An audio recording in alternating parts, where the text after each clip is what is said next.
प्यारे बच्चों, आज हम लोग उमा शंकर जोशी की कविता छोटा मेरा खेत और बगुलों के पंख पढ़ने जा रहे हैं। उमा शंकर जोशी जी गुजरात के एक प्रसिद्ध साहित्यकार हुए, जिनका जन्म 1911 में हुआ और 1988 में उनकी मृत्यु हो गई। छोटा मेरा खेत जो उनकी काव्य रचना है, छोटी सी कविता है और उस कविता के माध्यम से साहित्य रचना के उद्देश्य को या साहित्य जो सर्वकालिक होता है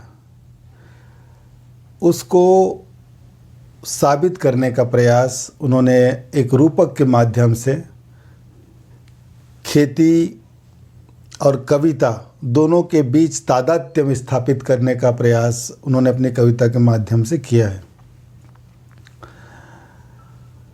जिस प्रकार एक छोटा सा खेत होता है किसान के पास और वो किसान वर्षा ऋतु का जैसे ही आगमन का संकेत मिलता है, वर्षा ऋतु का आगमन का संकेत कैसे मिलता है कि तेज़ हवाएं चलने लगती हैं, अंधड़ चलने लगता है और उसके बाद बूंदाबांदी होती है और वर्षा ऋतु का आगमन जैसी होता है वैसे ही किसान बड़े उत्साह के साथ अपने खेत में जाता है और अपने खेत में हल जोतता है और बीज बो देता है।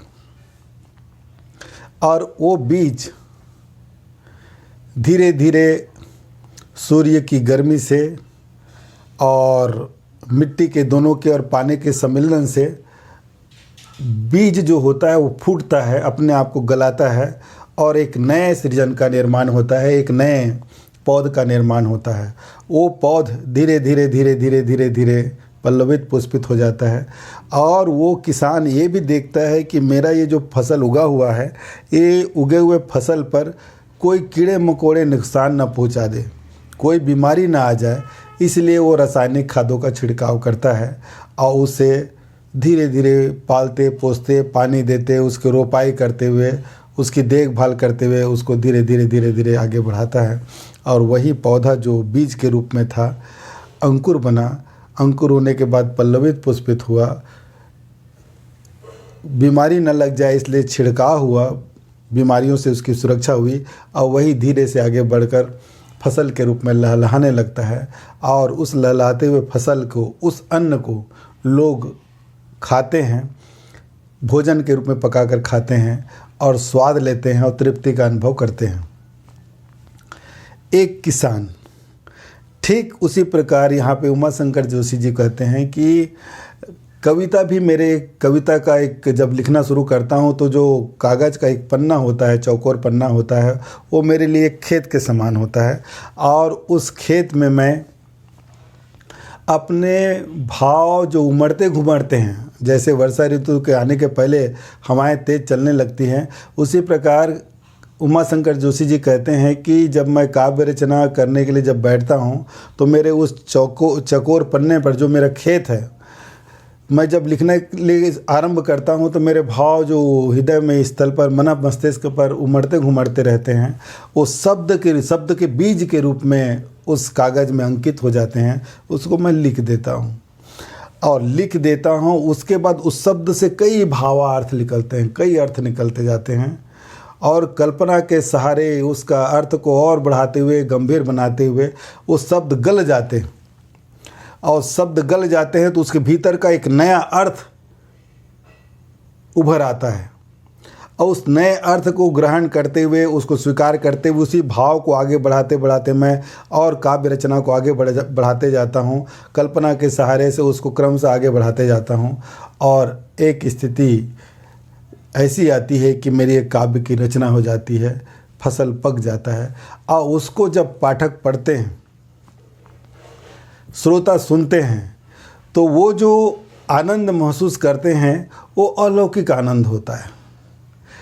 एक किसान जो फसल काटता है उसका तो वो केवल एक ही बार पान करता है, एक ही बार स्वाद लेता है, परंतु कविता रूपी जो फसल लगती है उसमें जो फल लगता है वो एक समय तक ही नहीं रहता, वो अनंत काल तक अलौकिक होता है, वो अमर होता है, कभी मरता नहीं है।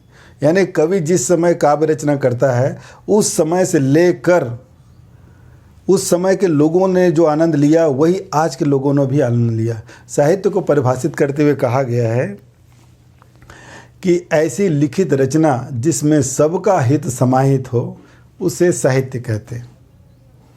साहित्य किसे कहते हैं? साहित्य।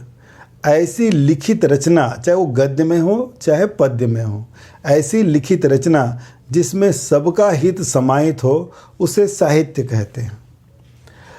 अब सबका हित समाहित हो तो सबका और सब समय हित समाहित हो। रामचरितमानस की रचना कब हुई? भक्ति काल में। और वो रामचरितमानस उस समय तुलसीदास ने जो लिखा था उसका उस समय तो लाभ हुआ ही हुआ। आज भी लोग उसको पढ़ते हैं, आनंद महसूस करते हैं, अलौकिक भक्ति से डूब जाते हैं और प्रेरणा ग्रहण करते हैं। जीवन में एक नया मार्गदर्शन मिलता है उस रचना को पढ़ने से। तो अच्छा साहित्य जिसमें सबका ही समाहित हो, वो केवल एक वर्ष विशेष तक या समय विशेष तक उसकी सीमा या परिधि नहीं होती, वो परिधि से मुक्त होता है, असीम होता है, लौकिक नहीं होता, उसका आनंद अलौकिक होता है। तो यहाँ पर उमा शंकर जोशी ने ये कहा है कि जिस प्रकार एक किसान खेती करता है, अपना पसीना बहाता है, मेहनत करता है, बीज बोता है, उसकी रुपाई छटाई करता है, तब फसल पल्लवित पुष्पित होता है, तब लोगों का पेट भरता है।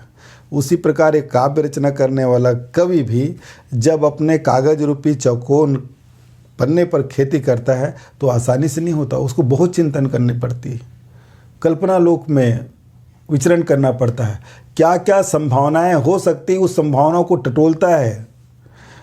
एक ने लिखा है, लेखनी अश्क की स्याही में डुबा कर लिखो, लेखनी अश्क की स्याही में डुबा कर लिखो, कविता खुशनुमा महलों में नहीं मिलती, धूप में जाओ पसीने में नहा कर लिखो। तात्पर्य ये, धूप में जाओ पसीने में नहा कर लिखो कहने से तात्पर्य ये कि ये कवि जब काव्य रचना करता है या एक साहित्यकार जब किसी काव्य या गद्य या पद्य किसी की रचना करता है तो यूं ही नहीं कर देता, वो खूब चिंतन मनन करता है, मन से करता है, समाज को देखकर करता है, परिस्थितियों को देखकर करता है, सारी वस्तु स्थितियों के बारे में वो गहरा चिंतन करता जाता है और कल्पना के दूर दूर छोर तक, जहाँ न पहुँचे रवि वहाँ पहुँचे कवि, दूर दूर तक कल्पना करता है। जहाँ सूर्य की किरण नहीं पहुँचती वहाँ तक, जहाँ संभावनाएं समाप्त हो जाती वहाँ संभावनाओं की तलाश एक रचनाकार करता है।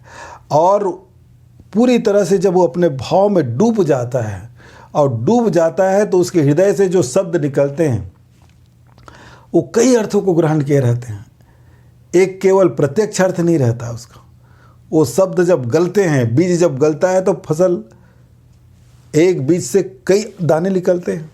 उसी प्रकार अच्छी रचना में जो शब्द आए हुए हैं उस एक शब्द के कई अर्थ निकलते हैं, जितने पाठक जितने श्रोता उतने अर्थ निकलते हैं। ये एक अच्छे साहित्य की पहचान होती है। जो जैसा जिस भाव से ग्रहण करे उसी भाव से वो अर्थ को स्वीकार कर लेता है और यही स्थिति साहित्य को सबके हित में समाहित कर देती है। तो ये जो रचना उमा शंकर जी जोशी ने जो लिखा है, छोटा मेरा खेत, ये छोटा मेरा खेत के माध्यम से एक रूपक है किसान के और काव्य रचना के, दोनों के मध्य एक रूपक के माध्यम से समझाने की कोशिश किया है। परंतु यहाँ पे कविता की जो पहुँच है वो अनंत काल तक रहती है। इसको बताने का प्रयास इस कविता के माध्यम से उमा शंकर जोशी ने किया है। तो प्यारे बच्चों, इस पाठ को पढ़ने के पहले जो मूल अर्थ मैं जो बताना चाह रहा हूँ उसको समझ लीजिए कि कोई भी लौकिक चीज़ होती है वो तत्कालिक होती है और तत्कालिक लाभ मिल सकता है या कुछ दिनों के बाद और लाभ मिल सकता है, अनंत काल तक लाभ नहीं मिलता। परंतु साहित्य रचना एक ऐसी रचना होती है, किताबें एक ऐसी किताबें वो चीज़ होती है जिसमें बीते समय की, आने वाले समय की और वर्तमान समय की, आज की, कल की, पल पल की बातें किताबों में संग्रहित होती है, वो कालातीत होती है। इसीलिए किताबों का अध्ययन, अध्यापन व्यक्ति को हमेशा प्रेरित करता है। महात्मा गांधी चले गए, परंतु उनकी रचना, उनकी किताब, उसकी आत्मकथा, सत्य का प्रयोग अभी भी अमर है। महात्मा गांधी की उस किताब को पढ़ो तो ऐसा लगता है कि महात्मा गांधी के साथ एक मित्रता हो गई है और वो अपनी बात मुझसे शेयर कर रहे हैं, मैं उनकी बात समझ रहा हूँ और मैं अपने जीवन में परिवर्तन लाने की कोशिश कर रहा हूँ। केवल गांधी जी की किताब नहीं, जितने भी महान ग्रंथ हुए हैं, चाहे बाइबिल हो, कुरान हो, भागवत गीता हो, रामचरितमानस हो, हर किताब में ये बात छिपी रहती है। और श्रेष्ठ साहित्य की यही प्रामाणिकता होती है कि वो सर्वकालिक होती है, हमेशा रहती है और हमेशा अमरतापूर्वक लोगों को रसास्वादन करती है, प्रेरित करती है, एक नया संदेश देती है, नए जीवन शैली की ओर अपनाने की प्रेरणा देती है। ये अच्छे साहित्य, ये मूल केंद्र बिंदु है उमाशंकर जोशी की इस कविता का। छोटा मेरा खेत दिखती तो बड़ी छोटी सी कविता है, परंतु जो मूल जो अर्थ छुपा हुआ है ये है, इसको हमको ग्रहण करना है। तो प्यारे बच्चों, चलिए इस पाठ को पढ़ने का प्रयास करते हैं और अर्थ समझ लेंगे हम। छोटा मेरा खेत चौकोना, कागज का एक पन्ना। कवि कहता है कि मेरा एक छोटा सा खेत है और वो खेत क्या है? चौकोर पन्ना। काव्य रचना करने के लिए जो चौकोर पन्ना लेता है, ये उसका कवि का खेत है। तो छोटा मेरा खेत छोटा सा है और 4 कोनों वाला है। कागज का एक पन्ना है, और वो क्या है? वो कागज का एक पन्ना जो 4 कोना होता है और छोटा सा होता है। कोई अंधड़ कहीं से आया, क्षण का बीज वहाँ बोया गया। कोई अंधड़ कहीं से आया, कोई भाव मन में तूफान की तरह आया, अंधड़ की तरह आया, यानी मन में भाव इतने उमड़ने घुमड़ने लगे कि उस क्षण मेरे मन में जो भाव आया उसको बीज के रूप में मैं अपने चौकोन पन्ने रूपी खेत में बो दिया। जिस प्रकार एक किसान अपने खेत में वर्षा ऋतु का आगमन होते ही बीज रोप देता है, उसी प्रकार मैं भी अपनी इस काव्य रचना में पन्ने में भाव जो आया है उसको भाव को शब्दों के बीज के रूप में बो दिया हूँ। फिर आगे क्या कहता है? कल्पना के रसायनों को पी। अब मैं जो बीज बोया हूँ उसको पल्लवित पुष्पित होने देना है, तो उसमें दवाई छिड़कूंगा उसको और आगे बढ़ाने के लिए। तो कल्पना का रसायन छिड़कता हूँ, यानी कल्पना कर करके उस कविता को आगे बढ़ाता हूँ और आगे बढ़ाता हूँ कि इसके आगे और क्या हो सकता है, इसके आगे और क्या हो सकता है। जिस प्रकार एक किसान अपने फसल को पल्लवित पुष्पित करने के लिए उसमें दवाई का छिड़काव करता है और उत्पादन हो जाए और गहरा हरा हो, पल्लवित पुष्पित हो, उसी प्रकार मैं भी अपने उस बीज रूपी जो कविता मैं बोया हूँ अब उसको पल्लवित पुष्पित होने के लिए कल्पना रूपी रसायन का प्रयोग कर रहा हूँ, दवाई का छिड़काव कर रहा हूँ। बीज गल गया निःशेष। और इस प्रकार वो जो बीज मैं डाला था, जो शब्द लिखा था, अब वो गल गया। अब गल गया तो उससे गलने के बाद उससे एक नया अंकुर, एक नया पौध का जन्म हो गया। ठीक उसी प्रकार जैसे किसान बीज को बोता है, और बीज को जो बोता है तो जब उष्मा पड़ती है, पानी पड़ता है, तेज़ धूप पड़ता है तो मिट्टी से मिलकर वो गल जाती है। तो गलती नहीं, वास्तव में एक नए बच्चे को जन्म देती है, एक नया सृजन होता है, नवनिर्माण होता है। और वो नवनिर्माण धीरे धीरे आगे बढ़े, इसलिए उसे खाद पानी देकर, रासायनिक दवाइयों का छिड़काव करके उसको सुरक्षित करता है किसान। उसी प्रकार मेरे भी जो शब्द रूपी जो बीज मैंने बोए थे वो गल गए, अब उसका कोई शेष नहीं बचा, अब वो पल्लवित पुष्पित होगा। शब्द के अंकुर फूटे, पल्लव पुष्पों से नमित हुआ विशेष। और शब्द का जो अंकुर जो तो फूटा था, अब उसमें विशेष ढंग से हरे भरे आगे बढ़ने लगे जब पौधा अपन रोपते हैं, पौधा रोपे तो धीरे धीरे धीरे धीरे धीरे आता है, बढ़ते जाता है, बढ़ते जाता है, बढ़ते रहता है और देखते देखते इतना बड़ा हो जाता है।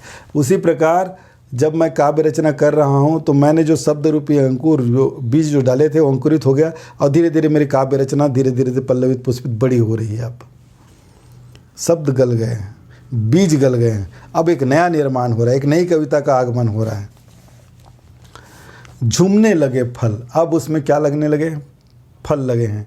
यानी मैं जो काव्य रचना किया उसको धीरे धीरे पल्लवित पुष्पित किया, उसमें कल्पना का सहारा लेकर उसको जब पूरा किया तब उसमें फल लगने लगे, आनंद का फल लगने लग गया। रस अलौकिक, और उसमें आनंद का जो फल लगा था वो लौकिक आनंद देने वाला नहीं था, अलौकिक आनंद देने वाला था।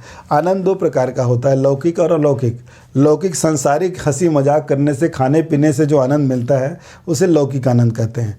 परंतु काव्य रचना करने से और काव्य का रचना करने से उसमें जो आनंद का फल मिलता है, उसका जो रस होता है वो अलौकिक होता है, वो अमर होता है। उसके आनंद की कोई परिभाषा नहीं, इस लोक का है ही नहीं। ईश्वरीय आनंद जो मिलता है वैसी ही आनंद हमको इस काव्य रचना को पढ़ने से मिलने लगी है। झूमने लगे फल रस अलौकिक, अमृत धाराएं फूटती, अमृत धाराएं फूटती। अब उसमें जो रस मिल रहा है वो अमृत जो कभी मरता नहीं। साधारण बीज और जो फल लगा हुआ है उसको एक बार पकाया, उसका जो रस आया वो एक बार में मर गया। परंतु काव्य रचना करने से अमृत धाराएं फूटती है, ऐसा ऐसे आनंद का रस टपकने लगता है जो कभी समाप्त ही नहीं होता। जितनी बार पढ़ो उतनी ही बार आनंद ही आनंद, आनंद ही आनंद, अमृत की धाराएं मानो फूट पड़ी है। रोपाई क्षण की, कटाई अनंतता की। काव्य रूपी जो मैंने फल लगाया है अपने चौकोन पन्ने रूपी खेत में, उसमें एक क्षण के लिए तो रोपाई किया, परंतु कटाई अनंतता की। उसमें जो फसल काट रहा हूँ वो अनंत, उसका कभी अंत होगा ही नहीं, अनंत समय तक उसका फसल काटता रहूँगा। साधारण जो खेती किसानी होती है उसमें फसल को एक बार काटेंगे और समाप्त हो जाती है। परंतु ये जो मैं खेत, अपने कविता रूपी जो खेत मैंने बोया है, उसमें जो फल में एक बार बीज डाला और एक बार रोपाई किया, परंतु कटाई अनंत काल तक, जब तक ये जगत रहेगा तब तक उसका कटाई और फसल का आनंद, बीज का आनंद, रस का आनंद, अलौकिक आनंद, आनंद ही आनंद मिलता रहेगा। लूटते रहने से जरा भी नहीं कम होती, और एक ऐसा आनंद जितना लूटो जरा भी कम नहीं होती। जितना उसमें डूबो उतना ही आनंद। काव्य रचना की एक बड़ी विशेषता होती है कि जो श्रेष्ठ रचनाएं होती है उसमें आनंद कभी कम नहीं होता। जितना तुम उससे आनंद लेना चाहोगे उतना ही आनंद आपको मिलेगा। रस का अक्षय पात्र सदा का, और ये जो मेरी कविता है वो किसके समान है? अक्षय पात्र के समान है। ऐसा पात्र जो कभी क्षय ही नहीं होता। जिस पात्र माने बर्तन, जिस बर्तन में रखा हुआ रस अक्षय होता है, कभी क्षय नहीं होता, कभी कम नहीं होता, कभी नष्ट नहीं होता। ऐसा ये रस का पात्र, अक्षय पात्र के समान मेरी कविता बन गई है। छोटा मेरा खेत चौकोना, इस प्रकार मेरा छोटा सा चौकोन पन्नों का ये खेत, जिसमें शब्द रूपी बीज मैंने बोए, जिसमें भाव रूपी फसल लहलाए, और ऐसा फसल जिसका आनंद ले लेकर अनंत काल तक ले लेकर, जिसकी कभी कोई समाप्ति नहीं हो सकती, अक्षय पात्र के समान है। जब तक ये कविता रहेगी जो जैसा आनंद लेना चाहे ले सकता है। तो प्यारे बच्चों, छोटा मेरा खेत, ये जो छोटी सी कविता है उसमें मूल बात क्या आई? किसान का और कवि का। किसान का एक खेत होता है, बीज बोता है, फसल लहलहाता है, लोग पान करते हैं, जीवन यापन करने के लिए भोजन का काम करता है। उसकी एक सीमा है, एक समय ही उस फल का आनंद ले सकते हैं। परंतु काव्य रचना रूपी जो खेत लगा हुआ है, जिसमें फसल लगे हुए हैं, वो फसल कभी समाप्त नहीं होता। एक बार हृदय के भावनाएं उठी, उस भावनाओं को शब्द रूप में चित्रित किया, वो शब्द गले और वो शब्द गल करके भाव के रूप में कई भावार्थों को बोध कराता गया, भावार्थ का बोध कराता गया। ये कटाई कभी समाप्ति नहीं होती, जितना काटो उतना ही आनंद, उतना ही आनंद। एक अक्षय पात्र के समान होता है, जिसका ऐसा पात्र जिसका रस कभी समाप्त नहीं हो सकता। इस प्रकार का आनंद इससे मिलने लगा है, मिलता है। तो ये जो आपकी रचना है उमाशंकर जोशी की छोटा मेरा खेत, इसका इतना ही अर्थ है। ये आप लोगों को समझ में आ गया होगा। इसको एक दो बार और देखेंगे तो और समझ में आ जाएगा। और इनकी एक 4-5 पंक्तियों की और एक छोटी सी कविता है, इसी में बगुलों के पंख। बगुलों के पंख का मूल अर्थ ये है, आसमान में सफ़ेद बगुले संध्या बेला में पंक्तिबद्ध उड़ते जा रहे हैं। और बगुलों को आप लोगों ने उड़ता देखा होगा कि जब एक लाइन से एक दिशा में मुड़ते घुमड़ते आसमान में उड़ान भरते रहते हैं, आसमान में उड़ान भरते रहते हैं। उसके ऊपर आसमान सफ़ेद आसमान, नीचे सफ़ेद बगुलों की पंक्ति उड़ रही है।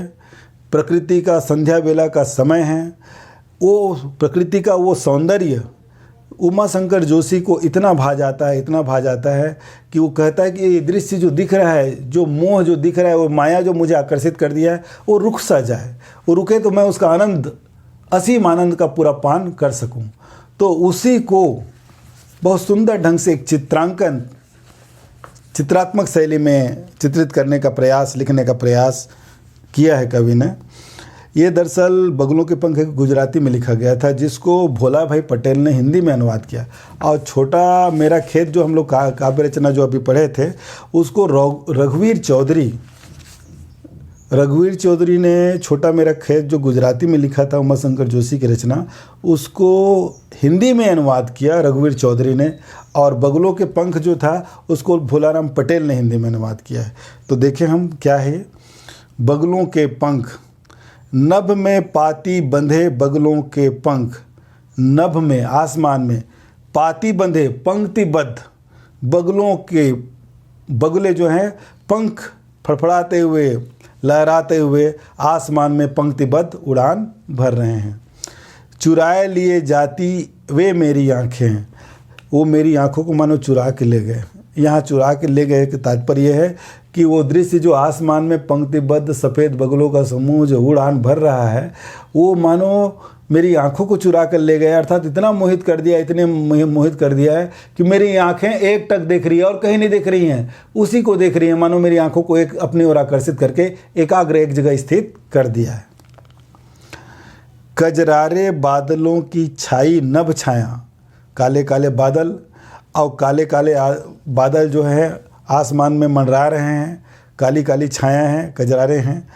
तैरती सांझ की सतेज श्वेत काया, तैरती सांझ की मानो संध्या रूपी नायिका की सफ़ेद काया मानो आसमान में तैर रही है। इसको हम ऐसा समझ सकते हैं, आसमान में जब कवि देखता है तो प्रकृति के उस दृश्य को तो वो देखकर मोहित हो जाता है। उसकी आंखें चुरा ली है बगुलों की पंक्तिबद्ध उस उड़ान ने। जब वो आसमान की ओर देखते रहता है तो कवि क्या देखता है, काले काले जो कजरारे बादल हैं जो आसमान में छाए हुए हैं, उसके ऊपर सफ़ेद बादल है, पूरा आसमान सफ़ेद है, नभ सफ़ेद है।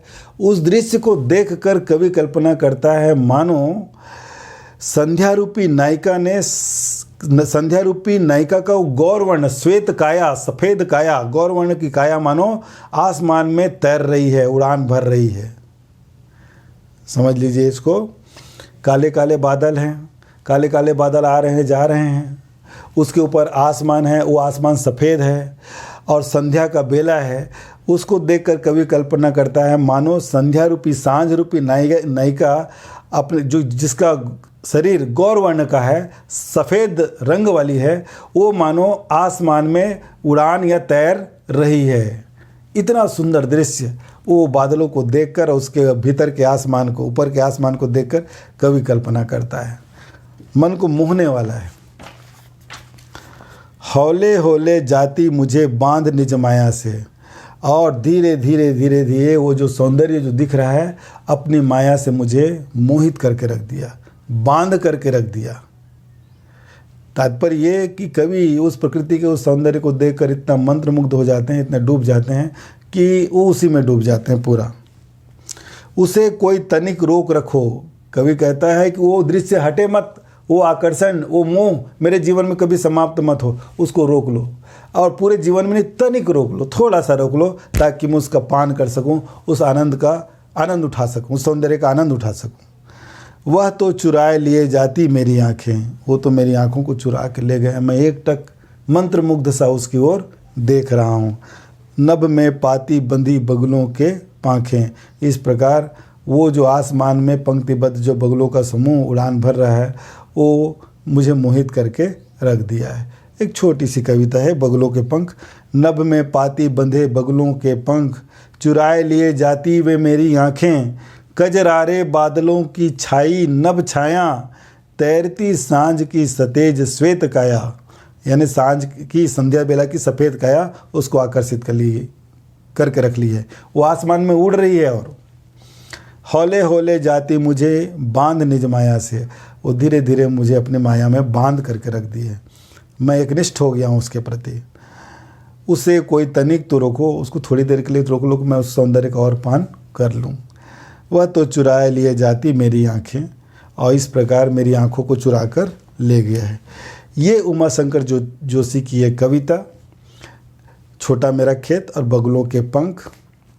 उसको रघुवीर सिंह ने अनुवाद किया हिंदी में, गुजराती में लिखा था उमाशंकर जोशी ने छोटा मेरे खेत को, और भोलाराम पटेल ने बगलों के पंख को अनुवाद किया। और ये आपके 12वीं के पाठ्यक्रम में छोटी किसी कविता, परंतु बहुत भाव से भरी हुई आकर्षक कविता है। आप लोगों को समझ में आ गया होगा, ऐसा मैं उम्मीद करता हूँ। इसको बार बार देखिए और पुनः आपको अच्छे से समझ में आ जाएगा। तो आज के लिए इतना पर्याप्त।